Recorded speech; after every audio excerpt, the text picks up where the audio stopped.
Hi friends, ഇത് നമുക്കൊരു pasta തയ്യാറാക്കിയെടുക്കാം. അപ്പോൾ ഇതൊരു 400 ഗ്രാമിൻ്റെ ഒരു പാക്കറ്റാണ്. നമുക്ക് ഇത്രയും വേണ്ട, ഞാനൊരു 100 ഗ്രാം മാത്രമേ എടുക്കുന്നുള്ളൂ. ഇത് ഒലീവ് കിച്ചൻ്റെ പാസ്തയാണ്. ഇത് മക്രോണി പാസ്തയാണ്.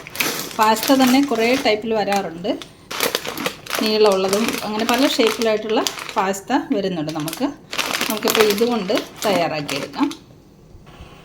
ഒരു 100 ഗ്രാം മക്രോണി ഞാൻ എടുത്തിട്ടുണ്ട്. ഇത് നമുക്ക് തിളച്ച വെള്ളത്തിലിട്ടൊന്ന് വേവിച്ചെടുക്കാം. വെള്ളം തിളച്ചിട്ടുണ്ട്, അതിലേക്ക് ഇട്ട് കൊടുക്കാം. ഇതിലേക്ക് ഇനി നമുക്ക് 1 സ്പൂൺ ഉപ്പ് ചേർത്ത് കൊടുക്കാം.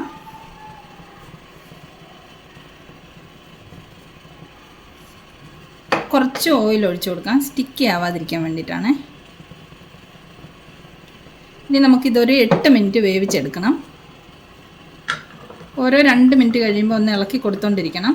ഒരു 8 മിനിറ്റ് കൊണ്ട് ഇത് വെന്ത് കിട്ടും.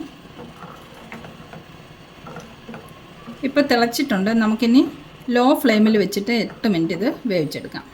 ഇതിൻ്റെ എത്ര കുക്കിംഗ് ടൈം എന്നൊക്കെ ഉള്ളത് ഓരോ പാക്കറ്റിൻ്റെയും പുറത്ത് എഴുതിയിട്ടുണ്ടായിരിക്കും. അതനുസരിച്ച് നമുക്ക് വേവിച്ചെടുത്താൽ മതി. നമ്മുടെ മക്രോണിയൊക്കെ ഒരു 8 മിനിറ്റ് കഴിഞ്ഞപ്പോൾ വെന്ത് വന്നിട്ടുണ്ട്. നമുക്കിനി ഇത് വെള്ളം ഊറ്റി കളഞ്ഞിട്ട് കൊണ്ടുവരാം. ഇനി നമുക്ക് പാസ്തയിലേക്ക് വേണ്ടിയിട്ടുള്ള കുറച്ച് വെജിറ്റബിൾസ് ഒന്നും ബോയിൽ ചെയ്തെടുക്കാം.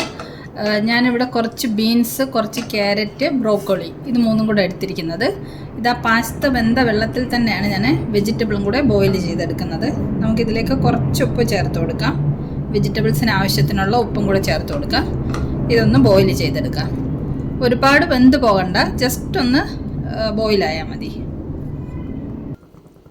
നമ്മുടെ വെജിറ്റബിളും ബോയിലായിട്ടുണ്ട്. ഇത് നമുക്ക് വെള്ളം ഊറ്റി കൊണ്ടുവരാം. ഇനി നമുക്ക് പാസ്ത തയ്യാറാക്കാം. പാൻ അടുപ്പത്ത് വെച്ചിട്ടുണ്ട്. കുറച്ച് ഓയിൽ ഒഴിച്ചു കൊടുക്കാം, റിഫൈൻഡ് ഓയിൽ. ഒരു 1/2 സ്പൂൺ മതി.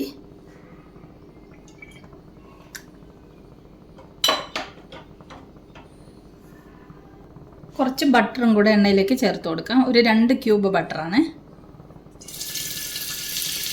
ബട്ടർ കരിഞ്ഞു പോകാതിരിക്കാൻ വേണ്ടിയിട്ടാണ് കുറച്ച് എണ്ണയും കൂടെ ചേർക്കുന്നത്. ബട്ടർ ഡയറക്റ്റ് ഇട്ടാൽ ചിലപ്പോൾ കരിഞ്ഞു പോകില്ല, അതുകൊണ്ട്.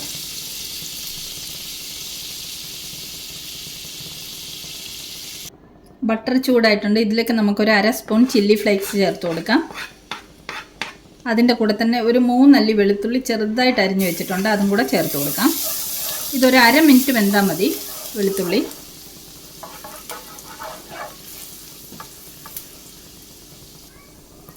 വെളുത്തുള്ളി ഫ്രൈ ആയിട്ടുണ്ട്. ഇതിലേക്ക് നമുക്ക് ബോയിൽ ചെയ്ത് വെച്ചിരിക്കുന്ന വെജിറ്റബിൾസ് ചേർത്ത് കൊടുക്കാം. നല്ലതുപോലെ ഇളക്കി മിക്സ് ചെയ്യാം. ഇനി നമുക്കിതിലേക്ക് 1 കപ്പ് ഫ്രഷ് ക്രീം ചേർത്ത് കൊടുക്കാം. ഫ്രഷ് ക്രീം ഒന്ന് ചെറുതായിട്ട് ചൂടായി വരണം. ഫ്രഷ് ക്രീം ഒന്ന് ചൂടായി വരുന്നുണ്ട്. ഇതിലേക്ക് നമുക്ക് 2 സ്ലൈസ് ചീസ് ചേർത്ത് കൊടുക്കാം.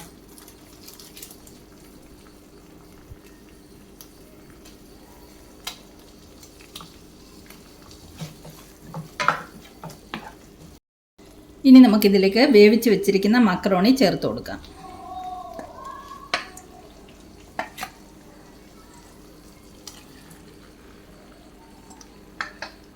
ഇളക്കി മിക്സ് ചെയ്യാം.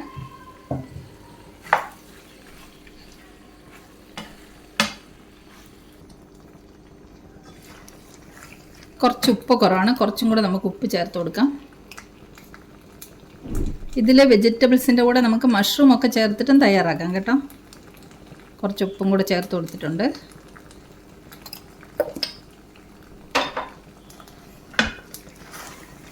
ഇത് പെട്ടെന്ന് വെള്ളം വലിച്ചെടുത്ത് കുതിർന്ന് വീർക്കും. അപ്പം വെള്ളം കുറവാണെന്നുണ്ടെങ്കിൽ, കട്ടിയായി പോകുന്നുണ്ടെങ്കിൽ, നമ്മൾ ഈ മക്രോണി വേവിച്ച വെള്ളമില്ലേ, അതിൽ കുറച്ച് ഒഴിച്ച് കൊടുത്തിട്ട് ഇത് ലൂസാക്കിയെടുക്കാം.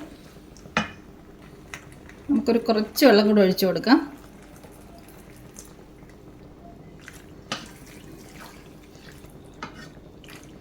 ഇനി നമുക്കിതിലേക്ക് പെപ്പർ പൗഡർ ചേർത്ത് കൊടുക്കാം. ഞാൻ വൈറ്റ് പെപ്പർ പൗഡറാണ് ചേർക്കുന്നത്. നമുക്ക് ബ്ലാക്ക് പെപ്പർ പൗഡർ ചേർക്കുകയാണെങ്കിൽ പാസ്തയുടെ കളറ് കുറച്ച് മാറും. അതുകൊണ്ട് വൈറ്റ് പെപ്പർ പൗഡർ ചേർത്ത് കൊടുത്തു. ഇനി നമുക്ക് കുറച്ച് ഒറിഗാനോ ചേർത്ത് കൊടുക്കാം. അപ്പോൾ നമ്മുടെ പാസ്ത ഒക്കെ റെഡി ആയിട്ടുണ്ട്. ജസ്റ്റ് ഒന്ന് ഇളക്കി മിക്സ് ചെയ്താൽ മതി. Pasta ready. ഇനി നമുക്ക് സെർവ് ചെയ്യാം. പാസ്റ്റയൊക്കെ സെർവ് ചെയ്ത് വെച്ചിട്ടുണ്ട്. പെട്ടെന്ന് 5 മിനിറ്റ് കൊണ്ട് തയ്യാറാക്കാൻ പറ്റുന്നതല്ലേ. നമുക്ക് വെജിറ്റബിൾസിന് പകരം ചിക്കൻ വേണമെങ്കിൽ ആഡ് ചെയ്തുണ്ടാക്കാം. ഉപ്പിട്ട് വേവിച്ച ചിക്കനോ അല്ലെങ്കിൽ ഫ്രൈ ചെയ്ത ചിക്കനോ എന്ത് വേണമെങ്കിലും ചേർക്കാം. മഷ്റൂം വേണമെങ്കിൽ മഷ്റൂം ചേർക്കാം. ഒരു 100 ഗ്രാം മക്രോണി കൊണ്ട് നമ്മൾ തയ്യാറാക്കിയാൽ ഒരു 2 പേർക്ക് കഴിക്കാനുള്ള ക്വാണ്ടിറ്റിയിൽ കിട്ടും.